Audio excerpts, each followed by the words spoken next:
Picture a computer monitor in a dimly lit mastering studio. On that screen is the visual representation of a classic recording from the late 1970s. If you look closely at the waveform, you do not just see sound, you see a landscape. There are sharp, jagged mountains representing the sudden, violent crack of a snare drum. There are deep, plunging valleys representing the quiet, intimate moments where the vocalist drops to a whisper. The visual breathes. It expands and contracts. It is a track full of life, mirroring the natural dynamics of the human experience. Suddenly, the screen flashes, and we cut to a modern pop master. The mountains and valleys are gone. The screen is entirely swallowed by a solid, impenetrable black brick of sound. From the first second of the song to the very last, the waveform is a thick, unbroken rectangle hitting the absolute limits of the digital ceiling. There is something deeply unsettling about this visual contrast. It raises a mystery that borders on the tragic.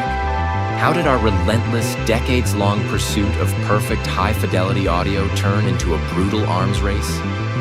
How did the music industry systematically crush the life out of the very art it was supposed to preserve? This was not a mistake. It was not a technological glitch. It was a deliberate, calculated conflict known as the Loudness War.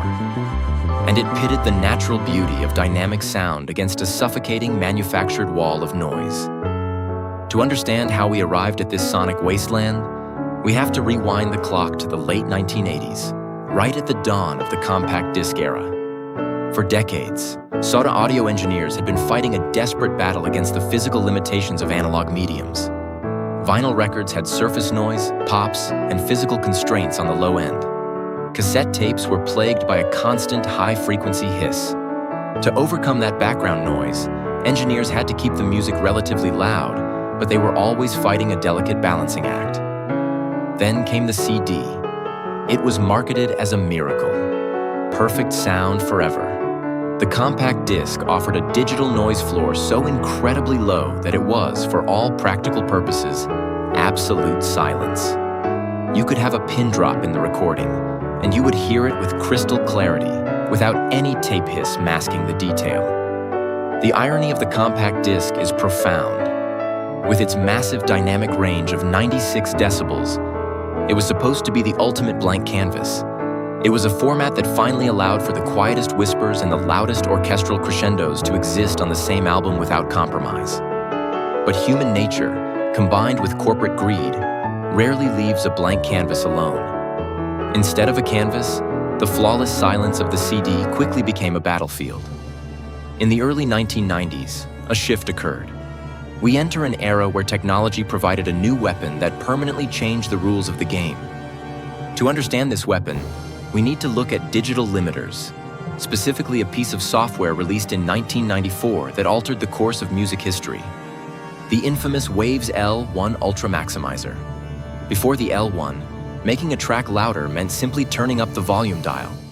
But if you turned it up too much, the loudest peaks of the music, the crack of the snare, the initial strike of a guitar string, would distort. The L1 was a digital brick wall limiter. It featured a look-ahead algorithm that could see the audio coming, grab those sudden loud peaks, and mathematically smash them down in a fraction of a millisecond. By flattening the tallest peaks of the sonic landscape, engineers could now take the entire overall volume of the track and push it upward. To understand the engineering behind dynamic range compression without getting bogged down in mathematics, think of a photograph. Imagine you have a beautiful, moody picture of a landscape at sunset. There are deep, rich shadows in the trees and bright, piercing highlights where the sun hits the water. Now, imagine you open that photo on your computer and you aggressively turn up the brightness slider to make the image pop. The shadows become gray and washed out. But the sun, which was already the brightest part of the image, has nowhere to go. It just spreads. If you keep pushing that brightness slider, eventually, you lose the trees, you lose the water, and you end up with nothing but a blinding, solid white square. In audio, that blinding white square is the modern pop master. By ruthlessly decapitating the punchy transients of the drums, Engineers could make the background guitars, the bass, and the vocals sound perceivably louder. They traded the physical impact of the music for sheer, unrelenting volume. But why would anyone do that? Why would highly trained, golden-eared professionals deliberately destroy the dynamic range of a recording? The answer lies in a strange, evolutionary trick of our own biology. This war was fueled by a psychoacoustic trap. The human brain naturally perceives a louder sound as better, more powerful, or more exciting. If you play the exact same song for someone twice, but the second time it is just 1 decibel louder, their brain will trick them into thinking the second playback has more bass, more treble, and more energy. But here is the catch. That biological trick only works for about 10 seconds. Record executives, radio programmers, and artists and repertoire representatives figured out this glitch in our human hardware very quickly. Imagine a record executive sitting in a pristine office with a CD changer. They press play on a demo from a new rock band. Then they press next, and a track from a rival band plays. If the rival band's track is mastered 10% louder, it immediately jumps out of the speakers. It sounds aggressive. It sounds like a hit. Suddenly, the mandate came down from the top floor. Make it louder. Make it louder than the competition. Make it jump out of the radio. Make sure that when someone puts our CD in their car stereo on shuffle, it dominates the listener's attention. The narrative of the music industry in the late 90s accelerates into an insane escalation. The loudness war became an arms race, with every major release trying to outgun the last. Albums that defined a generation were suddenly being pushed to the absolute breaking point. Take Oasis and their monumental 1995 album, What's the Story Morning Glory. It was a brilliant collection of songs, but it was mastered incredibly hot. The guitars were a dense, buzzing wall. The drums were smashed into the mix. It sounded massive on a cheap boombox, which was exactly the point. Then came the Red Hot Chili Peppers with Californication in 1999. This album is widely considered the heavy artillery of this era. It was an incredibly loud record, praised at the time for its raw, in-your-face energy. But it was hiding a fatal flaw. If you listen to Californication on a high-quality stereo system, you can actually hear the digital distortion. You can hear the kick drum crunching and tearing at the fabric of the digital file. This brings us to the bill that finally came due. Digital distortion and the phenomenon known as ear fatigue. In the old days of analog audio, and pushing a signal too hard into a tape machine wasn't necessarily a bad thing. Analog amplifiers and magnetic tape distort sound with a pleasant, harmonic warmth when pushed into the red. It creates a saturation that is pleasing to the human ear. It sounds thick and musical. Digital audio does not behave this way. Digital audio has an unforgiving, absolute glass ceiling at 0 decibels. It is a mathematical limit. You cannot go above 0. When a music track is pushed so loud that it hits that digital ceiling, the tops of the sound waves are not gently rounded off. They are violently chopped off. When you chop the top off a smooth, rolling sine wave, you create a harsh, flat, square wave. And the human ear despises square waves. They sound brittle, aggressive, and unnatural. When you listen to a heavily compressed, brick-walled album, your ear is constantly being bombarded by these artificial square waves. There are no quiet moments for the tiny muscles in your inner ear to relax. The result is a very real physical phenomenon called ear fatigue. After 3 or 4 songs, you find yourself instinctively reaching for the volume knob to turn it down. You might not know why, but you suddenly feel tired of listening to the music. The initial excitement of the loud volume quickly morphs into a headache. And this is where we reach the pinnacle of the logistical nightmare. The climax of the loudness war. The disaster that finally broke the camel's back. The year was 2008. Metallica, one of the biggest heavy metal bands on the planet, released their highly anticipated album, Death Magnetic. It was produced by the legendary Rick Rubin, and it was supposed to be a return to their classic, aggressive thrash metal roots. The music was fast, complex, and heavy. But when fans finally put the CD in their players, something was horribly wrong. The album was breathtakingly loud. It was pushed so hard into the digital limiters that the entire album was a sea of audible clipping and distortion. The snare drum didn't pop. It crunched with a static, tearing sound. The cymbals washed out into a blinding hiss. The physical CD was mathematically mutilated to win a volume war that nobody actually cared about anymore. But then, the narrative takes a turn into a delicious, well-documented irony. Around the same time the album was released, the video game Guitar Hero 3 released the songs from Death Magnetic as playable, downloadable content. Now, fans who bought the game noticed something strange.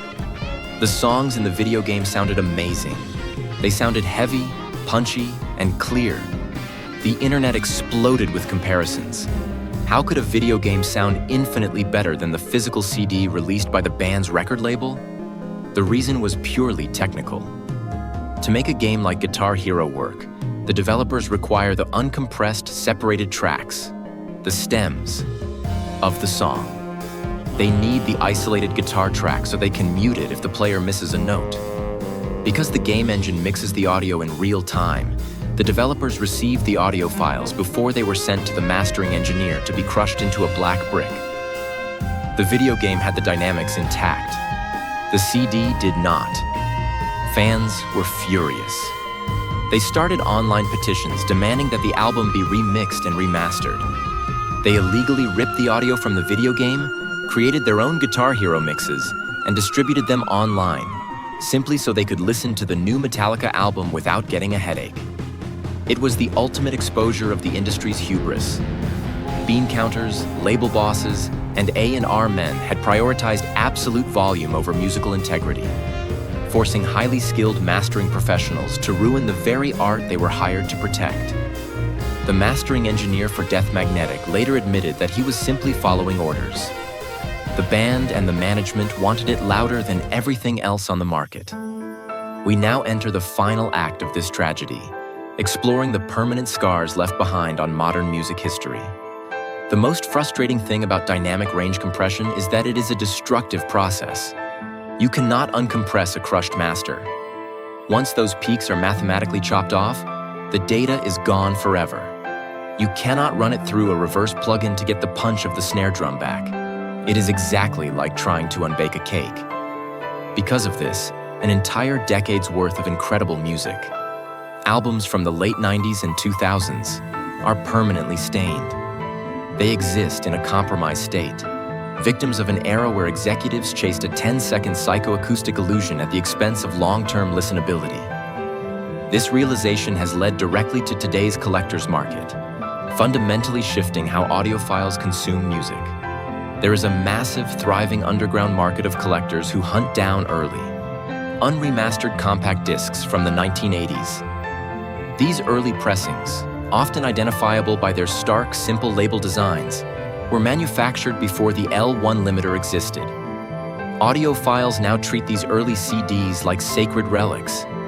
They pay absolute fortunes on auction sites just to hear the dynamics that were stolen from modern 20th anniversary deluxe reissues. When a classic album from the 80s gets remastered today, the marketing usually promises punchier bass and clearer highs. But what the engineers are actually doing is taking that beautifully dynamic original tape and running it through modern brick wall limiters to make it loud enough to compete with current pop music. Collectors know this, and they reject the remasters entirely. This desire for dynamic range is also a massive, unspoken factor behind the modern resurgence of vinyl records. People often talk about the warmth of vinyl or the ritual of dropping the needle. But there is a strictly physical reason why audiophiles prefer the vinyl versions of modern albums. You cannot brick-wall a vinyl record the way you can a digital file. If a mastering engineer tries to cut a solid black brick of sound into the grooves of a vinyl record, the physical groove becomes too wide and chaotic. When the consumer tries to play it, the physical needle of the turntable will literally be thrown out of the groove. It will skip violently. Therefore, by the sheer laws of physics, a vinyl master must retain a certain amount of dynamic range. The format itself enforces a truce in the loudness war. But the ultimate irony of our era, the plot twist that finally brought the loudness war to a grinding halt, did not come from audiophiles or vinyl collectors. It came from the very technology that replaced the compact disc: streaming platforms. When Spotify, Apple Music, and YouTube took over the music industry, they faced a massive user experience problem. If a user put their playlist on shuffle, they might hear a quiet acoustic track from the 70s, followed immediately by a brutally loud, brick-walled pop track from 2010. The user would be constantly lunging for the volume knob, annoyed and frustrated. To solve this, the streaming giants introduced a system called LUFS, Loudness Units Relative to Full Scale. LUFS is a highly advanced normalization algorithm. When a record label uploads a track to Spotify, the algorithm scans the entire file. It calculates the average perceived loudness of the song. If the song is mastered incredibly loud, hitting those digital limits constantly, the algorithm simply grabs the master volume fader and pulls it down. It forces every song on the platform to play at the exact same average perceived volume. And this is where the engineers who fought the loudness war finally lost. Imagine two tracks playing on Spotify. Track A is a beautifully dynamic mix with punchy drums and quiet verses. Track B is a modern, brick-walled pop master where everything is pushed to the absolute limit. Because Spotify forces them both to play at the same average volume, a fascinating psychoacoustic reversal happens. Track A sounds incredible. When the chorus hits, the uncompressed drums explode out of the speakers. It sounds massive, wide, and deep.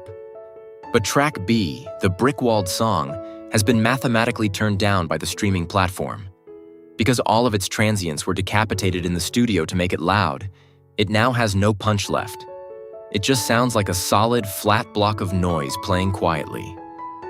The master that was mathematically crushed to sound massive now sounds tiny, weak, and squeezed next to a truly dynamic track. It sounds like it is playing through a tin can. The streaming era inadvertently created a system where heavily compressed music is actively punished. The louder you master your track in the studio, the weaker it will sound on a playlist. We spent 20 years destroying the fidelity of our music for a competitive advantage that no longer exists. The loudness war is a monument to human short-sightedness. It is a cautionary tale about what happens when we let metrics, competition, and corporate mandates override the fundamental nature of art. We built machines capable of absolute sonic perfection, and we used them to create a claustrophobic wall of noise.